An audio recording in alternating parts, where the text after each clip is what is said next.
Welcome to part 2 of Home Seller Bootcamp. If you missed part 1, talking all about your game plan for getting your house ready to list and the time frames that we'll be following, make sure you head back and check out that video and then come back to watch this one. Hi, I'm Ashley Schultz with RE/MAX Select Realty with Pittsburgh, Pennsylvania.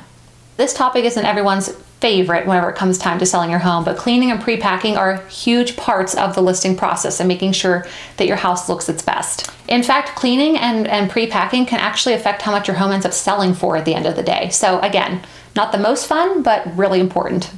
All right, so let's go ahead and tackle the pre-packing first. And we're calling it pre-packing because realistically, it is helping you to pack for your future move. First recommendation is going to be stocking up on storage bins.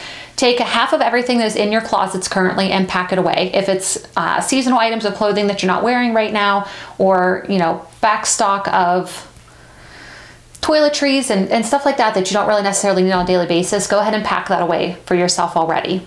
Really just think in terms of half. Half of your shoes out of the closet, half of your coats, half of your clothes, half of the items in your closets. You want buyers to be able to open the door and feel like there's room for their stuff in there. If they open up a door or a closet and see it completely jam-packed, they're going to feel like there's not enough room for their belongings if they were to buy the house. Next, we're going to take care of the kitchen. The countertops, the pantry, the cabinets in there. You want to really remove things that you're not using daily. You'll want to take any appliances that are on top of your counters, if possible, and move them into a cabinet or closet. The goal really here is for buyers to be able to see how much space you have, and the more items are on the countertops takes away from the amount of countertop space that they believe that they can use. When it comes to home decor, I'd recommend packing away any little knickknacks or decor items that we don't really need. Again, less is more whenever it comes to decor for staging for your pictures and showings. It's okay to leave out decorative items like coffee table books or candles or something like that, which also we can use in terms of staging for pictures, but you don't want to have too much stuff around. Okay, now for the bathroom. I'm gonna want you to go in there into your toiletries, your makeup, all of that. Get rid of anything that's expired, pack up anything that you're not using on a regular basis. I don't know if you're guilty of this like I am, but my linen closet is full of all kinds of lotions and hair products and makeup products that I've never used and might never use and are probably expired. So do yourself a favor, organize, pre-pack, or just throw out anything that you don't necessarily need to keep.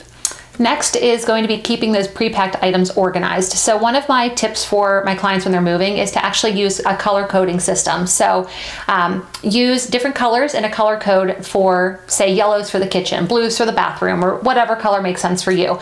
But label items with a sticker or duct tape or something like that so that you're able to easily look at a box or a bin and know what's in it and where it's going to go whenever you move. This will also help if you have movers that don't know where to put your boxes, because everything will be labeled nice and neat for you. All right, next, after you get all your pre-packing done, you're gonna wanna focus on deep cleaning your house. I mean, really getting in there. Wash the windows, remove the screens, replace any torn screens if you need to. Clean any other glass surfaces that might have fingerprints. Dust your baseboards or fan blades above your cabinets, bookshelves, any other hard to reach places that might not get dusted on a regular basis. And wipe down any cabinets, doors, refrigerators, appliances, anything like that, where there might be scuffs from maybe shoes or fingerprints or just food. I have 2 little kids, so I constantly am finding dirty fingerprints on my cabinet. So go ahead and wipe any of that stuff down so that everything looks very pristine and nice for pictures.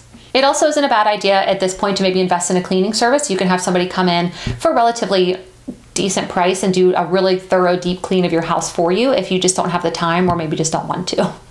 Buyers are going to be looking so closely at everything in your home. Even though the current market is a seller's market, buyers still are paying attention to these details, and it's important that we make sure that your house is as prepped and ready to go as possible before the buyers ever step foot in the door. The cleaner your home, the less things that you have around, the better that they can envision themselves living there, which is really at the end of the day what we want.